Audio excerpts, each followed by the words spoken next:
Hello students, welcome to my channel Trivana classes. कैसे हैं आप सभी। और आज की ये वीडियो क्लास 9th के स्टूडेंट्स के लिए है, जो कि क्लास 9th की एक सीरीज ऑलरेडी चल रही है, प्लेलिस्ट में आप देख सकते हैं। उसी में चैप्टर 2 का फर्स्ट टॉपिक एटमॉस्फेयर है। इस चैप्टर को हम बहुत ध्यान से पढ़ने वाले हैं। ये बहुत इंपॉर्टेंट और बहुत कॉम्प्लेक्स चैप्टर है।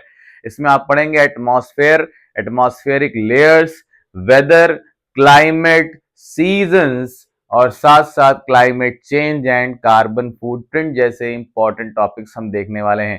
तो आइए हम स्टार्ट करते हैं chapter with first topic atmosphere. So students, what is atmosphere? Atmosphere is the critical multi layered blanket of gases. It does not provide only air to breathe, it provides a shield to the earth. It traps the air and make the earth habitable. अगर atmosphere ना हो तो हम पृथ्वी पर जीवन की आशा नहीं कर सकते, क्योंकि ये हमें ऑक्सीजन तो प्रोवाइड करती ही है, साथ साथ हमारे ग्रह को, हमारी पृथ्वी को रहने लायक भी बनाता है। तो आइए स्टूडेंट्स, हम एटमॉस्फेयर में और बहुत सी चीजें आज जानने वाले हैं। तो वीडियो को एंड तक जरूर देखिए, जिससे आपको एटमॉस्फेयर की सारी लेयर्स को मैं समझा सकूं और आप नो डाउट इस वीडियो को खत्म होने के बाद एटमॉस्फेयर को बहुत अच्छी तरह जान चुके होंगे। बस आपको एक पेन पेपर लेकर बैठना है और मेरे पढ़ाए हुए चीजों को एक नोट्स के रूप में तैयार करते रहिए, जिससे रिवीजन में आपको आसानी रहे। तो एटमॉस्फेयर क्या है बच्चों? एटमॉस्फेयर एक मल्टी लेयर्ड, है ना, मल्टी लेयर्ड गैस का एक ब्लैंकेट है जो पृथ्वी को चारों ओर से घेर कर रखता है। कई परतों में विभाजित है, कई लेयर्स में विभाजित है, और ये सिर्फ हमें जीवन जीने के लिए प्राणवायु ऑक्सीजन ही नहीं देता, साथ साथ ये बहुत सारी चीजें पृथ्वी को प्रोवाइड करता है। जैसे ये एक सुरक्षा कवच के रूप में पृथ्वी को चारों तरफ से घेर कर रखता है, सूर्य से आने वाली अल्ट्रा वायलेट हार्मफुल रेज से हमको बचाता है। साथ साथ हम देखें तो अगर एटमॉस्फेयर नहीं होगा तो अर्थ पे कभी भी हीट ट्रैप नहीं हो सकेगी। पृथ्वी का टेम्परेचर हमेशा बहुत कम रहेगा, क्योंकि आप बच्चों समझ लीजिए कि अगर मैं ये आपसे कह रहा हूं कि एटमॉस्फेयर में हीट ट्रैप होना बहुत जरूरी है, तो ये इसलिए क्योंकि किसी भी प्लैनेट पर अगर एक पर्टिकुलर टेम्परेचर मेंटेन न किया जाए तो वहां पर लाइफ पॉसिबल नहीं होती बच्चों। अगर हम ग्रीन हाउस गैसेस को देखें तो ग्रीन हाउस गैसेस हमारे लिए बहुत नेसेसरी भी हैं, लेकिन इनका अमाउंट, इनका वॉल्यूम जब बढ़ता है तो चीजें फिर डिसबैलेंस हो जाती हैं। अगर ग्रीन हाउस गैसेस को एटमॉस्फेयर से हटा दें तो हमारे अर्थ का टेम्परेचर -18 डिग्री सेल्सियस हो जाएगा। आप कल्पना भी नहीं कर सकते, पूरी पृथ्वी बर्फ से ढकी होगी, पूरी पृथ्वी बर्फ से ढकी होगी, क्योंकि पृथ्वी जितनी ऊष्मा दिन भर में रिसीव करती है, एब्जॉर्ब करती है, वो सारी हीट वो शाम से रात भर में स्पेस में वापस लौटा देती है, इमिट कर देती है। लेकिन बच्चों, ये जो एटमॉस्फेयर है, एटमॉस्फेयर की ग्रीन हाउस गैसेस, इसका जो स्ट्रक्चर है, ये कुछ हीट को ट्रैप कर लेता है, और जिससे पृथ्वी पर एक गुनगुना गर्म वातावरण जो जीवन जीने के लिए जरूरी है वो हमेशा बना रहता है, और जीव जंतु हमेशा जीवित रहते हैं। तो बच्चों, हम स्टार्ट करेंगे एटमॉस्फेरिक लेयर्स को। एटमॉस्फेरिक लेयर्स क्या हैं? इससे पहले आइए देखते हैं कि एटमॉस्फेयर का कंपोजिशन कैसा है। What is the composition of atmosphere? Atmosphere is made up of multiple gases like 78% of nitrogen. सबसे ज्यादा यहां पर क्या है बच्चों? 78% क्या है? नाइट्रोजन है, N2, है ना। Nitrogen is very important gas, क्योंकि ये एक प्राइमरी न्यूट्रिएंट भी है जो कि लाइफ सर्वाइवल के लिए बहुत ही जरूरी है। आप देखें तो प्लांट्स नाइट्रोजन को नाइट्रेट के फॉर्म में एक न्यूट्रिशन के रूप में लेते हैं, जिससे सॉइल की फर्टिलिटी भी बढ़ती है। दूसरी तरफ नाइट्रोजन बहुत सारी चीजों में यूज होता है। अब हम देखें तो 21% बच्चों, the most important gas oxygen है ना। ऑक्सीजन की अवेलेबिलिटी लाइफ को सस्टेन करती है, बिकॉज प्लांट्स एंड एनिमल्स दोनों, अगर हम देखें तो प्लांट्स ऑक्सीजन प्रोड्यूस करने वाले हैं और एनिमल्स एंड ह्यूमंस ऑक्सीजन को एब्जॉर्ब करके अपनी लाइफ सस्टेन करते हैं। दूसरी तरफ जो 1% है, इन 1% में अदर गैसेस आती हैं। अदर गैसेस जैसे CO2, कार्बन डाई ऑक्साइड, और दूसरी भी गैसें हैं। तो कार्बन डाइऑक्साइड भी बहुत जरूरी है। Carbon dioxide is a greenhouse gas. Carbon dioxide ही आप देखें तो मेनली एटमॉस्फेयर में हीट ट्रैप करने में हेल्प करती है, जिससे हमारा एक बैलेंस टेम्परेचर मेंटेन होता है। कार्बन डाइऑक्साइड का बढ़ना दिक्कत करेगा। सोचिए कार्बन डाइऑक्साइड CO2 ना हो तो प्लांट्स भी नहीं होंगे, because plants need carbon dioxide for photosynthesis, है ना। आप जानते हैं फोटोसिंथेसिस की प्रोसेस छोटी क्लासेस में पढ़ा दी जाती है कि plants are the primary producers. वही सबसे पहले पृथ्वी पर सूर्य की एनर्जी का उपयोग करके भोजन बनाते हैं। चाहे आप ओमनीवोरस हो, कार्निवोरस हो, हार्बीवोरस हो, इनडायरेक्टली आपकी बॉडी में जो फूड है वो पूरी तरह से प्लांट्स का ही प्रोड्यूस किया है। अब प्लांट्स को क्या चाहिए? CO2, chlorophyll, sunlight and water. और ये सारी चीजें जब वो लेते हैं तो वो सिंपल ग्लूकोज बनाते हैं C6H12O6, और ये सब चीजें आप ऑलरेडी जानते हैं। तो CO2 is also very important gas, है ना। अब आइए हम स्टार्ट करें एटमॉस्फेरिक लेयर्स। आपके सामने मैंने एक ब्लैंक डायग्राम बनाया है। इसमें हम 1 बाय 1 लेयर्स को एल्टीट्यूड के अकॉर्डिंग और उनकी स्पेशलिटी और फीचर्स के अकॉर्डिंग समझेंगे। अगर हम देखें तो बच्चों, तो ये जो है ये अर्थ सरफेस है। हम इसके ऊपर जैसे जैसे बढ़ते हैं ये पूरा एटमॉस्फेयर है। ये क्या है बच्चों? एटमॉस्फेयर। अब एटमॉस्फेयर की जो पहली लेयर है, हम देखें बच्चों, तो ये जो पहली लेयर है ये बच्चों ट्रोपोस्फेयर कहलाती है। क्या कहलाती है? ट्रोपोस्फेयर। ट्रोपोस्फेयर को बच्चों हम हिंदी में क्षोभ मंडल भी कहते हैं, है ना। अगर हम इसकी एल्टीट्यूड की बात करें तो अर्थ सरफेस को अगर हम 0 किलोमीटर ले लें तो इसकी एवरेज हाइट 12 टू 18 किलोमीटर आती है बच्चों। 12 टू 18 किलोमीटर। हम 12 किलोमीटर भी कह सकते हैं और 18 किलोमीटर भी कह सकते हैं। ऐसा क्यों? अगर हम देखें तो ट्रोपोस्फेयर की हाइट वैरी करती है। आपकी ट्रोपोस्फेयर की जो मैक्सिमम हाइट है बच्चों वो कहां पर है, और मिनिमम हाइट जो है बच्चों वो कहां पर है, ये मुझे कमेंट सेक्शन में बताइए। आपसे जो मैंने क्वेश्चन किया है उसका आंसर मुझे कमेंट सेक्शन में जरूर मिलना चाहिए कि ट्रोपोस्फेयर की मैक्सिमम हाइट कहां है और इसकी मिनिमम हाइट कहां पर है अर्थ पर। अब हम देखें तो 0 टू 18 किलोमीटर्स तक या 0 टू 12 टू 18 किलोमीटर्स तक फैली हुई ये जो लेयर है ये अर्थ के लिए बहुत ही इंपॉर्टेंट है, क्योंकि ये अर्थ के सरफेस से बहुत क्लोजर है, बहुत ज्यादा करीब है, और एटमॉस्फेयर की पहली लेयर है। ये द मोस्ट डेंसेस्ट लेयर आप कह सकते हैं, क्योंकि जितनी मैक्सिमम गैसेस हैं जो आपको आपके डेली नीड में यूज होने होती हैं वो सारी गैसेस भी ट्रोपोस्फेयर में मिलती हैं। साथ साथ साथ आप देखें तो 90% वाटर वेपर जितना पूरे एटमॉस्फेयर में है उसका लगभग 99% वाटर वेपर यहीं पर ट्रोपोस्फेयर में ही पाया जाता है। तो सारे जितने भी तरह के क्लाउड्स बनते हैं या जितनी तरह की वेदर एक्टिविटीज हैं वो सारी एक्टिविटीज, मौसमी घटनाएं सब ट्रोपोस्फेयर में ही होती हैं बच्चों। तो ये बहुत ही इंपॉर्टेंट लेयर होने वाली है। अब हम देखें तो नेक्स्ट हमारी जो लेयर है बच्चों वो कौन सी है? इसके ऊपर आप देखते हैं तो ये स्ट्रेटोस्फेयर है। इसे क्या कहते हैं बच्चों?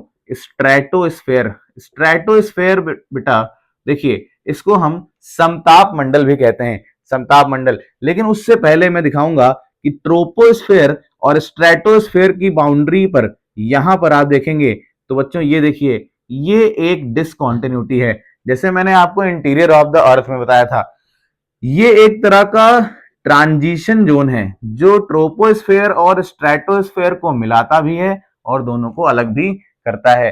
तो बच्चों इसको क्या कहते हैं? इसको कहते हैं हम ट्रोपोपॉज। क्या कहते हैं बच्चों?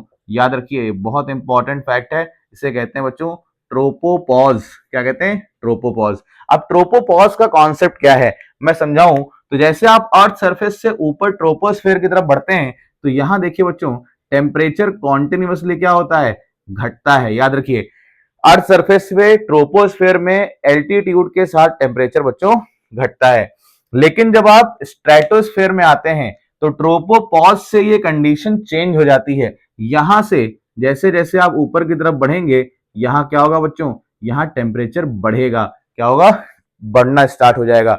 तो फर्स्ट लेयर में हम देख रहे हैं टेम्परेचर घटता है एंड सेकेंड लेयर में टेम्परेचर बढ़ता है। अब सर ऐसा क्यों होता है? फर्स्ट लेयर में तो टेम्परेचर घटना चाहिए, तो सेकेंड लेयर तो और ऊपर है, टेम्परेचर और घटना चाहिए, लेकिन ऐसा नहीं होता। रीजन क्या है मैं बताता हूं आपको। रीजन ये है बच्चों, क्योंकि यहां पर आप देखेंगे तो stratosphere is mainly known for the home of ozone layer. ये किसका घर है? ओजोन लेयर का घर है, the most important layer for the earth, because ozone layer protects us from the harmful ultraviolet rays coming from the sun, है ना। अब ओजोन की वजह से टेम्परेचर क्यों बढ़ रहा है? अब देखिए केमिस्ट्री में थोड़ा सा अगर आए तो हम कहेंगे कि ओजोन का केमिकल फॉर्मूला बच्चों क्या है? O3 है। क्या है? O3। O3 कॉन्टिन्यूसली बनता है ना। तो केमिस्ट्री में दो तरह की केमिकल रिएक्शंस आप देखते हैं, एक है एंडोथर्मिक, एक है एक्सोथर्मिक। एंडोथर्मिक में हम क्या देखते हैं कि अगर कोई रिएक्शन ऐसा हो रहा हो जिसमें हीट एब्जॉर्ब हो रही हो, है ना, तो वो क्या है? एंडोथर्मिक है। लेकिन अगर कोई रिएक्शन केमिकली ऐसा हो रहा है जिसमें नया प्रोडक्ट बन भी रहा है और साथ साथ हीट रिलीज हो रही है, तो वो टेम्परेचर को बढ़ाएगी, तो ये एक्सोथर्मिक है बच्चों। ये जो ओजोन लेयर का ट्रांसफॉर्मेशन यहाँ कॉन्टिन्यूअस होता है, ये एक्सोथर्मिक रिएक्शन है। यहां पर ओजोन के प्रोडक्शन की वजह से जैसे जैसे आप ऊपर बढ़ते हैं टेम्परेचर बच्चों बढ़ता जाता है। अब नेक्स्ट लेयर में आते हैं, तो हम एल्टीट्यूड की बात करना तो भूल ही गए। 0 टू 12 टू 18 किलोमीटर था बच्चों ट्रोपोस्फेयर। अब 12 टू 18 किलोमीटर से जैसे आप ऊपर बढ़ेंगे तो लगभग अबाउट 50 किलोमीटर तक बच्चों क्या है? 50 किलोमीटर तक यहां हम देखेंगे तो स्ट्रेटोस्फेयर है, दूसरा समताप मंडल जिसको कहते हैं। अब हम बच्चों देखें तो stratosphere is totally near about whether free. यहाँ क्लाउड्स वगैरह बहुत कम पाए जाते हैं या बिल्कुल नहीं पाए जाते हैं। एक तरह के क्लाउड मिलते हैं जिन्हें कहते हैं पोलर स्ट्रेटोस्फेरिक क्लाउड्स। क्या कहते हैं? पोलर स्ट्रेटोस्फेरिक क्लाउड्स, है ना। अब आइए ऊपर चलते हैं। इसके ऊपर अगर आप देखेंगे बच्चों तो जो थर्ड लेयर है, ये थर्ड लेयर बच्चों कौन सी है? ये है मीजोस्फेयर। इसे क्या कहते हैं? मीजोस्फेयर या मध्यमंडल। कौन सा? मेसोस्फेयर या मध्यमंडल। अब मेसोस्फेयर की एल्टीट्यूड क्या है? 50 किलोमीटर तक तो आपका स्ट्रेटोस्फेयर था। इसके ऊपर देखेंगे तो नियर अबाउट 80 किलोमीटर्स तक, 50 टू 80 किलोमीटर्स की हाइट तक हमारा मेसोस्फेयर है बच्चों। क्या है? मेसोस्फेयर। अब मेसोस्फेयर में कॉन्सेप्ट बच्चों फिर से चेंज हो जाता है। क्या होता है? टेम्परेचर फिर से घटना शुरू हो जाता है। इसका मतलब यहां भी एक बाउंड्री होगी, जैसे आपने देखा स्ट्रेटोस्फेयर और ट्रोपोस्फेयर के बीच में थी, ऐसे ही बच्चों यहां भी एक बाउंड्री है। अगर मैं देखूं तो देखिए मीजोस्फेयर और स्ट्रेटोस्फेयर के बीच की ये जो बाउंड्री है, ये इसे कहते हैं बच्चों स्ट्रेटोपॉज। क्या कहते हैं? स्ट्रेटोपॉज। स्ट्रेटोपॉज। अब स्ट्रेटोपॉज से बच्चों कंडीशन फिर चेंज हो जाती है। क्या होती है? टेम्परेचर स्ट्रेटोस्फेयर में बढ़ रहा था, अब मेसोस्फेयर में बच्चों फिर से क्या होगा? घटना शुरू हो जाएगा। यहां टेम्परेचर फिर से माइनस होने लगेगा। और सबसे इंटरेस्टिंग फैक्ट बच्चों कि अगर मैं पूरे अर्थ की बात करूं और आपसे पूछूं कि which is the coldest place on the earth, तो आप देखेंगे मेसोस्फेयर पूरे पृथ्वी पर सबसे ठंडा स्थान माना जाता है, क्योंकि यहां टेम्परेचर बच्चों क्या हो जाता है? -85 डिग्री सेल्सियस। -85 डिग्री सेल्सियस अगर हम फॉरेन हाइट में देखें तो -120 डिग्री फॉरेन हाइट तक टेम्परेचर जाता है ना बच्चों। तो ये मेसोस्फेयर है। मेसोस्फेयर में हम देखेंगे तो मेसोस्फेयर टोटली वेदर फ्री होता है। यहां पर वाटर के जो वेपर के सिस्टम है ये सब नहीं पाए जाते, क्लाउड्स वगैरह नहीं मिलते। मेसोस्फेयर में हमको क्या देखने को मिल जाते हैं? तो हम देखें तो मेसोस्फेयर में सबसे पहले हमें देखने को मिलता है अरोरा ऑस्ट्रालिस और अरोरा बोरियोलिस, और वो भी कभी कभी। आखिर ये अरोरा ऑस्ट्रालिस और बोरियोलिस क्या है मैं बता देता हूं, शॉर्टकट में समझ लीजिए कि अरोरा ऑस्ट्रालिस को कहते हैं नॉर्दर्न लाइट्स और अरोरा बोरियोलिस को बच्चों कहते हैं सदर्न लाइट्स। ये नॉर्थ और सदर्न पोल्स पे दिखते हैं। जैसे हम देखें तो नॉर्थ पोल पे कभी कभी आसमान में एक ग्रीन कलर की चमकीली पट्टी दिखाई देती है, वो अरोरा ऑस्ट्रालिस है, और बोरियोलिस है। और जब हम सदर्न पोल पर देखते हैं तो ये अरोरा ऑस्ट्रालिस सेम टाइप में दिखाई देता है ना बच्चों। तो ये मेसोस्फेयर है। मेसोस्फेयर का एक और इंटरेस्टिंग फैक्ट है कि जो आपका इंटरनेशनल स्पेस स्टेशन है, नाम सुना होगा आपने, ये इंटरनेशनल स्पेस स्टेशन मेसोस्फेयर में ही पाया जाता है। उसका ऑर्बिट यही है, ये इसी मेसोस्फेयर में चारों तरफ अर्थ के ऑर्बिट घूमता रहता है। अब इसके ऊपर अगर बढ़े बच्चों तो हम देखते हैं कि नेक्स्ट जो है बच्चों वो कौन सा है? मीजोस्फेयर को बच्चों हिंदी में क्या कहते हैं बताइए? हिंदी में कहते हैं मध्यमंडल। क्या कहते हैं? मध्यमंडल। क्योंकि हिंदी मीडियम के बच्चे भी देख रहे हैं, इसलिए मुझे चीजों को हिंदी में भी लेकर चलना है। ठीक, तो अब नेक्स्ट लेयर जो है बच्चों वो कौन सी है? वो है थर्मोस्फेयर। ये कौन सी लेयर है बच्चों? Thermosphere, fourth layer.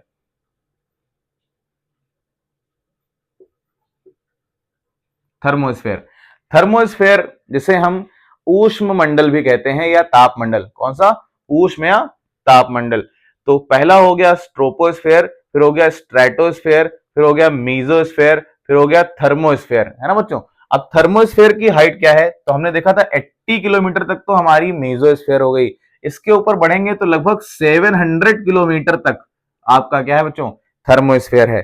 थर्मोस्फेयर एक बहुत इंपॉर्टेंट लेयर है, क्योंकि इसमें आयनोस्फेयर का स्ट्रक्चर पाया जाता है। कौन सा स्फेयर बच्चों? आयनोस्फेयर। आपने नाम सुना कभी? नहीं सुना, तो याद रखिए ये कौन सा स्फेयर है? आयनोस्फेयर, है ना। आपने केमिस्ट्री पढ़ते हुए कभी आयंस का नाम सुना होगा, आयंस, है ना। आखिर आयंस क्या होते हैं? तो आप जानते हैं बच्चों कि आयंस बनते हैं इलेक्ट्रिकली चार्ज पार्टिकल से। किससे? इलेक्ट्रिकली चार्ज पार्टिकल से। तो यहां भी इलेक्ट्रिकली चार्ज पार्टिकल्स पाए जाते हैं, वो आयनोस्फेयर क्रिएट करते हैं। आयनोस्फेयर बनता कैसे, मैं समझा देता हूं। आखिर यहां कौन सा इलेक्ट्रिकली चार्ज पार्टिकल का कॉन्सेप्ट है? तो जो सोलर एनर्जी आती है, सन से आने वाली एनर्जी, यहां के एटम्स और मॉलिक्यूल्स से इलेक्ट्रॉन्स को सेपरेट कर देती है और आयंस बनते हैं। क्या बनते हैं? आयंस। यहां फ्री इलेक्ट्रॉन और आयंस पाए जाते हैं, दैट्स वाई इसे आयनोस्फेयर नाम दिया गया है ना। अब ionosphere is not a distinct layer. याद रखिए ये कोई अलग से एटमॉस्फेरिक लेयर नहीं है, बल्कि ये एटमॉस्फेयर में थर्मोस्फेयर, मीजोस्फेयर, इसके ऊपर जो आपका एक्सोस्फेयर है, ये तीनों में लगभग ओवरलैप करती है। ये कभी कभी कॉन्ट्रैक्ट होती है, श्रिंक होती है, और कभी एक्सपैंड भी होती है। डिपेंड करता है ये कितना सोलर रेडिएशन रिसीव कर रही है। जैसे दिन के टाइम में सोलर रेडिएशन बढ़ता है ना, तो उस टाइम में हम देखते हैं कि आयनोस्फेयर भी फैलता है, और रात में ये श्रिंक हो जाता है, कॉन्ट्रैक्ट हो जाता है। तो थर्मोस्फेयर ये रहा बच्चों। अब थर्मोस्फेयर में और क्या देख सकते हैं? क्या यहाँ किसी तरह का वेदर या क्लाउड कुछ मिलता है? तो ऐसा कुछ भी नहीं है ना। आप देखें तो यहाँ कुछ भी नहीं है, कोई भी वेदर नहीं है, कोई भी क्लाउड्स नहीं है, मॉलिक्यूल्स भी बहुत कम पाए जाते हैं, है ना। अब मैं एक फैक्ट बताना भूल गया था, फिर से आइए मीजोस्फेयर में। मीजोस्फेयर में देखेंगे बच्चों तो यहाँ पर एक तो कोल्डेस्ट प्लेस तो है ही, साथ साथ ज्यादातर जो मेटियोर्स हैं, जो उल्का ऊपर से गिरते हैं, वो मीजोस्फेयर में आकर जलने लगते हैं। यहाँ पर ये जल जाते हैं पूरी तरह से। ठीक, अब अगर वो नहीं जले और पृथ्वी पर गिर गए, जैसे मान लिया वो उसका साइज बहुत बड़ा है और जलते जलते भी बच गया और पृथ्वी पर गिर गया, तब उसे मेटियोराइट कहेंगे। क्या कहेंगे? मेटियोर और मेटियोराइट में फर्क यही है। मेटियोर वो ऑब्जेक्ट है, हेवनली बॉडी है, जो कि एटमॉस्फेयर में है ना। अगर पृथ्वी पे गिर गया तो मेटियोराइट है। क्या है? मेटियोराइट है। अब इसके ऊपर हम देखें बच्चों तो थर्मोस्फेयर के ऊपर हम देखते हैं एक्सोस्फेयर है बच्चों। क्या है? एक्सोस्फेयर। और एक्सोस्फेयर 700 किलोमीटर की ऊंचाई से लेकर लगभग 10,000 किलोमीटर की ऊंचाई तक फैला हुआ है बच्चों। कितना? 10,000 किलोमीटर। एक्सोस्फेयर में आप देखेंगे तो ये बहिर्मंडल है। क्या है? इसको हम बहिर्मंडल या बाहर की परत भी कहते हैं। ठीक है बच्चों, एक्सोस्फेयर। अब एक्सोस्फेयर में आप देखिए तो यहां पर ये ऊपर स्पेस से मर्ज है ना। ऊपर इसके क्या है बच्चों? स्पेस है, स्पेस, अंतरिक्ष। यहां से भी आप अंतरिक्ष की शुरुआत कर देते हैं। ठीक, तो एक्सोस्फेयर में ज्यादातर सैटेलाइट्स पाई जाती हैं। जितनी मैक्सिमम सैटेलाइट्स किसी भी कंट्री की हैं, वो एक्सोस्फेयर में ही अर्थ के चारों ओर घूमती हैं, चारों ओर घूमती हैं। एक्सोस्फेयर में जो पार्टिकल्स हैं, एयर मॉलिक्यूल्स हैं, वो बहुत नेग्लिजिबल हैं, बहुत कम है, इसीलिए ये गैस की तरह बिहेव नहीं करता। और यहाँ के जो पार्टिकल्स हैं वो अक्सर स्पेस में स्केप हो जाते हैं। क्या हो जाते हैं? स्केप हो जाते हैं। ठीक है बच्चों, तो ये तो बात हो गई एटमॉस्फेरिक लेयर्स की। एटमॉस्फेरिक लेयर्स बहुत इंपॉर्टेंट टॉपिक होने वाला है इस बार क्लास 9 के बच्चों के लिए। तो बच्चों नेक्स्ट वीडियो में हम लोग डिस्कस करने वाले हैं वेदर एंड क्लाइमेट। तब तक के लिए चैनल को लाइक करिए, सब्सक्राइब करिए और दूसरे बच्चों को भी शेयर करिए। और अगर किसी तरह का कोई डाउट इसमें आपको पूछना हो तो आप कमेंट सेक्शन में जरूर पूछिए। आप सभी का दिन शुभ हो। धन्यवाद।